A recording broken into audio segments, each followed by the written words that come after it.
पराग किधर है? जय साथियों इस वक्त मैं प्रयाग नगरी में, जानते हैं प्रयाग सरयू और गंगा और सरस्वती का संगम है। तो यहाँ पर संत महात्माओं का भी संगम है, इसीलिए लोग आते हैं और अपने आप को एक महासंगम में तब्दील करते हैं। यहाँ लोग दूर दूर से आते हैं, भारत का ही नहीं बल्कि विदेशों से लोग आते हैं इस माघ मेले में। और कोई भी ऐसा मेला होता है वहाँ लोग दूर दूर से आते हैं। क्यों आते हैं? क्योंकि भारत ऋषि परंपराओं हमारा देश है और आज भी सनातन संस्कृति मौजूद है, उसकी झलक देखने को मिलती है। रात को जैसे संगम नगरी मालूम पड़ती है, आसमान से सारे तारे संगम नगरी में आ गए हों ऐसा जान पड़ता है। तो आइए संत महात्मा हैं, बात करेंगे। पहले महात्मा जी से बात करेंगे। बताइए अभी हमारा जी आप विस्तृत रूप से कुछ बताइए अपने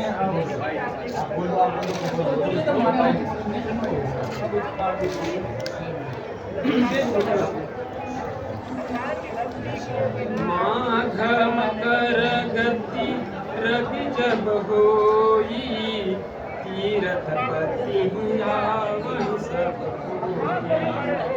देवतनुज के नर नर श्रेणी, पूजहि माधव सकल प्रिय।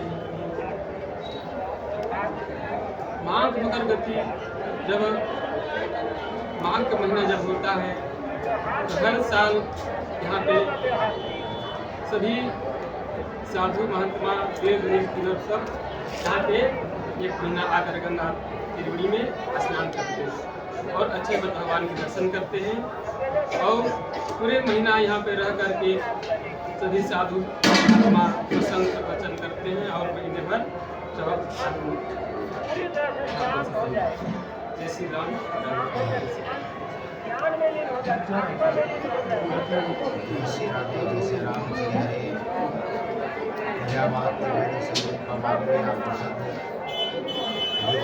चला आ रहा है और चला है उसकी प्रसन्न हम तो यही कहते हैं, गंगा बड़ी ना गोदावरी ना बड़ी सकल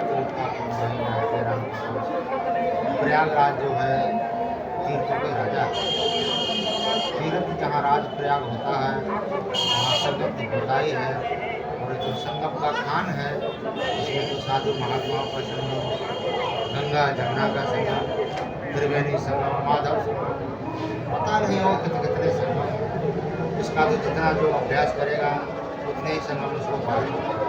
जय श्री राधे जय श्री राम मेला का लाभ लेते हुए साधु सुंदर का दर्शन करते हुए इस समय हमको नारायण के हनुमान गंगा के किनारे बैठ करके अपने जीवन का आनंद लेते हुए भक्तराजों से प्रार्थना है कि शांति से गंगा स्नान करें और शांति बनाए रहें, परमात्मा आशीर्वाद करें। जय श्री राधे जय श्री राम। महाराज जी जैसे गंगा और यमुना और सरस्वती तो आप अंडरग्राउंड पहले रहती थी, तो यहाँ पर स्नान जो होता है तो क्यों लोगों को यहाँ पर आना चाहिए संगम में? इसका थोड़ा फायदे बताएं। लोग जो गांव में हैं लोग आते हैं नहाने, तो उन लोगों को मतलब और जो नहीं आते हैं उनको क्यों आना चाहिए? उनके जीवन में क्या बदलाव आ सकता है? क्योंकि गंगा जमुना का संगम अपने इलाहाबाद क्षेत्र के अलावा और कहीं नहीं। तो ये त्रिवेणी संगम जिसको कहा है ना, जैसे गंगा जमुना तो आप लोग साक्षात आप लोग को दिखाई देता है, लेकिन जो सरस्वती है वो हमेशा लुप्त रहती है। उसको समझने वाला या जानने वाला या उस पर जिसको वो आशीर्वाद दे दे या जिनको कृपा बरसा दे उसको साक्षात वो जल दिखाई देता है। वैसे तो अनुभव करेंगे, आभास करेंगे तो सरस्वती का भी जल दिखाई देता है, लेकिन दो जल तक उनको प्रज्वल मिलेंगे। एक तो अपने तीसरे नेत्र भारी से ही जाकर के मालूम करना पड़ेगा क्या चक्कर है क्या नहीं।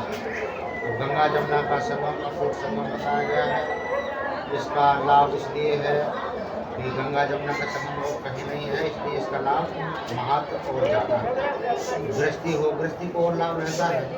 गृहस्थी तो जो है इस प्रकार से सारी चीज़ों से आगे रहता है, साधु महात्माओं से भी सेवा भाव करता है, तभी काम चलता है। और इसलिए गृहस्थियों को भी आना चाहिए। आएगा तभी तो स्नान करेगा गंगा में, तभी तो पुण्य को ध्यान करेगा, सेवा करे तो कर्म उसका आगे बढ़ता है। कर्म प्रधान विश्वकर्मा का जो जस करे कर्म जैसे करेगा वैसे फल मिलता है। तो स्नान करने से चेतन धन बुद्धि ज्ञान विवेक होता है। तो जागरण करें उसकी हम स्नान करके और अपने जीवन को सफल बनाएं। हमारी बात आपको इच्छा है कि समझाने वो भी समझा देंगे। कोई बड़ी बात नहीं है, हमारी ये रहो और गंगा में गोता लगाते रहो। जय गंगा जय श्री महात्मा जी, जैसे बहुत सारे बैचलर हैं हमारे साथ हैं, कोई पूछते हैं कर्म प्रधान है या धर्म, तो कर्म प्रधान है यानी कर्म से धर्म का निर्माण होता है। हाँ, कर्म से जब कर्म करोगे तभी तो धर्म बनेगा, और कर्म नहीं करोगे तो धर्म नहीं बनेगा। यानी जो कर्मों को अपना धर्म बनाएगा वो जन्म जन्मांतर तक पहुँचेगा। जैसे प्रभु श्री राम ने जो कर्म किया आज भी पूजते हैं, तो कर्म ही उनका धर्म है। जैसे प्रभु राम ने कर्म को अपना धर्म माना, तो आज कम से कम 1000 साल 500 साल पुराने की इच्छा जो हम लोगों की थी, हमारे माता पिता आदि पराजू की थी, राम मंदिर अयोध्या में बने, लेकिन कोई भी कारण सरकार के ऊपर ले लो या किसी के ऊपर मिलने के कारण से राम मंदिर नहीं बन पाया। भगवान का ऐसा हसीन कृपा आया कि हमारे जागृत में होते हुए हमारे सामने हमारे सन्मुख में राम जी आज मंदिर में विराजमान है। नहीं तो आज के 10 साल पहले हमारे ठाकुर जो है बड़े तंग में रहते थे। पानी में आने में तूफान में हमको बहुत परेशानी होता था। पूजा करने में तो परमात्मा का मोदी का राज आया, परमात्मा का ऐसा कृपा हुआ, उसको भगवान आशीर्वाद दिए, विजयी हुआ। राम मंदिर बनते तो उसको विजय का आशीर्वाद प्राप्त हो, परमात्मा का आशीर्वाद उसको प्राप्त होगा। तो इसलिए जो है राम जी की महिमा है। हरि अनंत हरि कथा अनूठा, उनकी गाथाएँ तो जितनी अपन धारण कर लेंगे, जितनी अपन सुन लेंगे, उतनी अपने पास में। जय श्री राधे। माध्यम जी आप बताएं, दो चार शब्द कुछ वाणी के बारे में बोले, कुछ बताएं संगम के बारे में। हाँ, संगम के बारे में ये बताइए संगम के यहाँ प्रयागराज के अंदर संगम में यहाँ से सभी क्षेत्रों से आते हैं और अपना जीवन का जो दिया हुआ है वो यहाँ आके स्नान करने से मुझे लोग कहते हैं कि दूर दूर से यहाँ पर प्रयागराज से आते हैं। माधव जी आप बताइए संगम के बारे में दो शब्द मैं इतना ये मतलब इतना स्पष्ट 2 शब्द तो बोलेंगे संगम नगरी का कार्य क्षेत्र है, कर्मभूमि। मैं यही कहना चाहूँगा, गंगा जमुना का जहाँ जो मेल है वो कहीं पर नहीं है। यहाँ आने से पीढ़ी पर पीढ़ी उतर जाती है। इसलिए इलाहाबाद में आके अपने श्री स्नान करें और अपने आने वाली पीढ़ियों को और आप भी रोगों से उतार।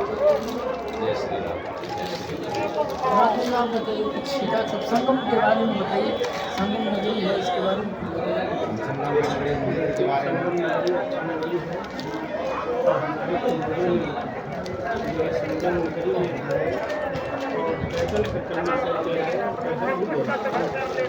तो यहाँ का महत्वपूर्ण है यमुना मैया सरस्वती इसका महत्वपूर्ण बहुत आभार है। इस महत्वपूर्ण को प्राप्त नहीं कर सकता। तो हमें अपने बुजुर्गों के सीख से यह चीज़ मिला है और उन्हें उजागर करने के लिए हम लोग भी आते हैं से और संत महापुरुषों का दर्शन करके उनका आशीर्वाद प्राप्त करके हम लोग जो है अपने आने वाले पीढ़ियों को उजागर करने के और महात्मा जी बता दें कि गांव से पैदल चल के आए थे पद यात्रा भी गोरखपुर से वहाँ तक पैदल कर कितने दिन लगे थे महात्मा? 5 दिन जाता रहे भाई 5 दिन लगे पैदल यात्रा की। भाव उनका है तो इसलिए वो हाँ, तो समर्पित हैं महात्मा लोग, हमारे गांव में बहुत सारे लोग हैं समर्पित। तो संगम नगरी से अभी संत महात्माओं की जो दिव्य वाणी है सुन रहे थे। जय हिंद।